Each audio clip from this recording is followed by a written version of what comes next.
Concentration, adrenaline, high speed. That's what downhill racing is all about.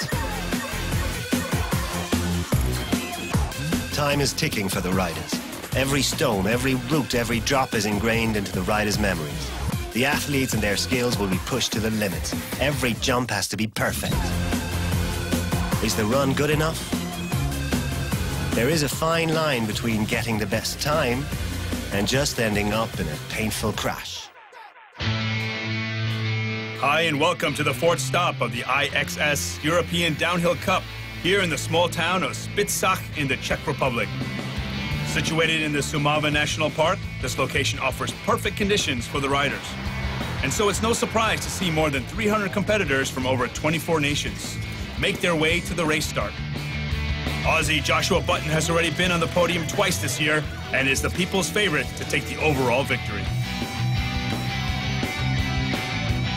G'day, I'm Josh Button from Australia. We're here in the Czech Republic, a place called Spitzach, for the fourth round of the iXS Cup Series. The layout of the 1.8-kilometer track has been significantly changed since last year, with the lower section in particular offering the opportunity for a lot more downhill action, thanks to its new 320-meter high face. Yeah, first time in Czech Republic. So far, so good. The track's heaps of fun. As soon as practice started, it started raining, and that kind of slowed all the rock sections up a bit, but it's real fun to ride. It flows better than you think, and yeah, it's a good track. I was pretty surprised.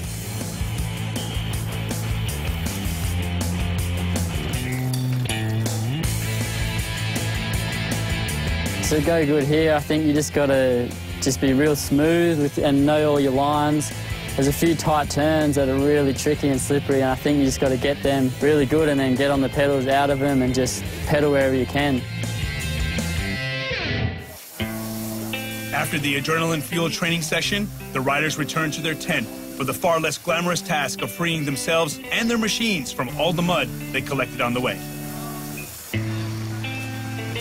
Doing their best with the cleaning are two latecomers to the European Tour, Irish brothers Daniel and Gerald Wolf.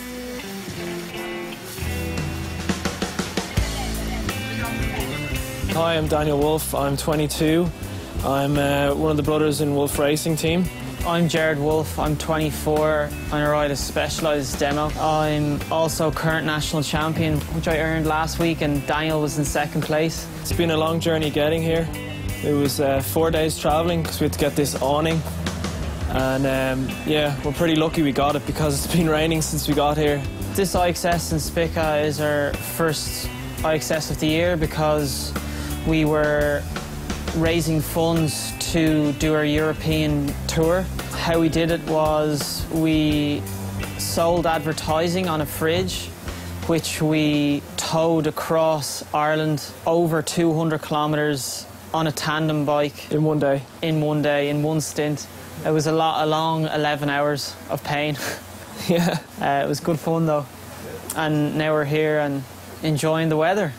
This race is kind of like we want to get back up to pace because we missed so many at the start. So we've got this race now, which is the iXS Cup, and then we're going into Le Brez in France, which is the World Cup, and then we'll be going to Pila afterwards. So here we go. The final runs are about to start, and the tension and excitement are clearly visible on the faces of the riders. We start with the ladies' finals. Next to me is Max, our mountain bike expert. Good to have you here. Hey guys, what's up? Karina Capillari from Switzerland is the first to throw herself down the course, but the foggy conditions are going to make things difficult. Yeah, and you can also see the stones are covered with mud. That's going to make it really hard to ride. But Karina does well. With the jump towards the finish line, she sets a new fast time at 4 minutes 33 seconds. She's in the lead for now. Here's Miriam Rupti. She took the victory here last year. Yeah, she'll be fast on this track. She's a really strong rider. This course is covered in rocks and stones. You need a lot of power for that. And I guess stamina is a big factor too, not to mention bike control. At the moment, she's in second place overall. Only Emily Siegenthaler is in front of her, but she won't be racing today. Very slippery conditions here. Now Miriam Rupti approaches the finish line with a huge jump. Has she done enough to beat Karina's time? Wow, she smashed it by a whole 17 seconds. Hi, That was awesome. It's a great track, especially the lower part, which has been changed since last year. It was so much fun. Emily isn't here today and will miss out on some points, so hopefully this means that I'll be able to catch up with her. Yeah, it went really well. I slipped a few times and that cost me some speed, but I made it up again really quickly, and overall I'm pleased. So here are the top 3 placed women, and they seem to be having a good time, don't they, Max? Yeah, I think they're just happy that they got down in one piece. After a bad injury and a long recovery period, Diana Margraf from Ecuador is finally back to her best and places 3rd today. Last year's winner, Karina Capillari, can only manage 2nd this time, with 1st place going to Miriam Ruchti from Switzerland. Now let's move over to the men's riders. The final's only moments away, and first to enter is Johan Potgieter. The conditions haven't really improved, have they, Max? No, there's still a lot of mud, very sticky mud on the stones, and this makes it really tough to ride. Unfortunately for Johan, his seeding run didn't go well, which is why he's starting so early in the race order. Oh, he had a short standstill at that right turn. But he gets his rhythm back very quickly and is actually looking quite smooth to me, Max. Yeah, I'd say so too. He's looking pretty good at the moment. He'll certainly gain some time with that, even though this jump was a little short. Still, he sets a new fast time to take the lead ahead of Swiss rider Ludovic May. He's clearly pleased with his result, and he's got every right to be. Benny Strasser, freshly crowned German champion, is up next. What can you tell us about this guy, Max? Well, Benny's been at every event in this series so far. He's a solid all-around rider. I really like his performance on the bike. He also did well in the seeding run. He gets into a bit of trouble here. As we can see, his rear wheel slips away from him. But he does well in that section and is really fast in the next corners. The track is extremely tight up here, and it's covered with roots. That's obviously a lot harder when it's wet. Oh, and here he lands even shorter than Johan Potgieter, which means that he probably wasn't carrying as much speed. Yeah, but it's still enough for the German champion to beat Johan Potgieter's time and kick him out of the hot seat. So Benny Strasser now is the man to beat. He's been watched closely by Joshua Button from Australia. He's amongst Brooke McDonald and Marcus Peckall as one of the leaders in the overall ranking. Yeah, as far as I know, he's in the overall lead of the iXS Cup right now. He handles the course very smoothly, also the way he takes this corner. A really interesting section here. You can really see the difference between Benny Strasser and Josh Button here. Josh attacks the course with a lot more aggression. And also the jumps here. He's not jumping too short, getting good height and distance. He gets to the finish line 3 seconds ahead of his closest rival. It's one after the next here. The Aussie now in the hot seat, kicking out Benny Strasser.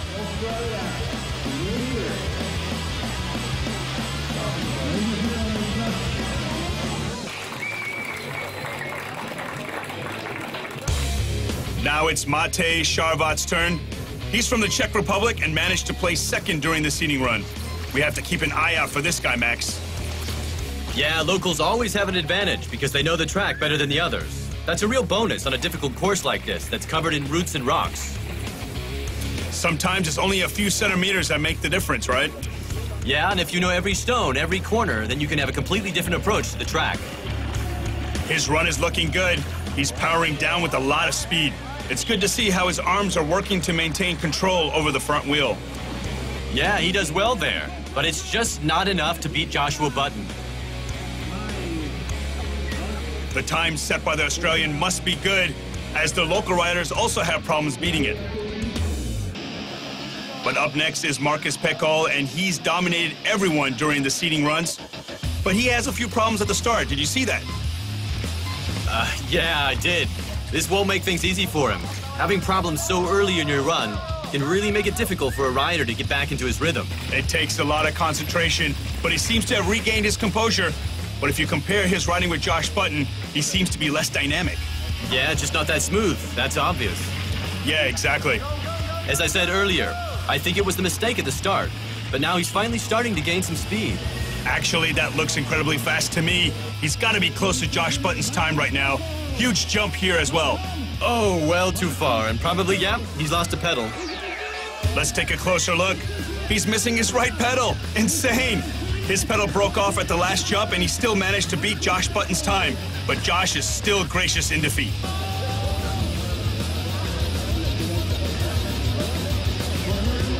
I was just foot out everywhere, just getting wild, but just lost it all on the pedalling. Like, when I should be pedaling, I'm trying to readjust my feet, and that's where Marcus just got me, I reckon. He's beat me at a couple of these, and I just want to get him, so hopefully next time. The first spot in the qualification as well as in the race run was extremely important to me.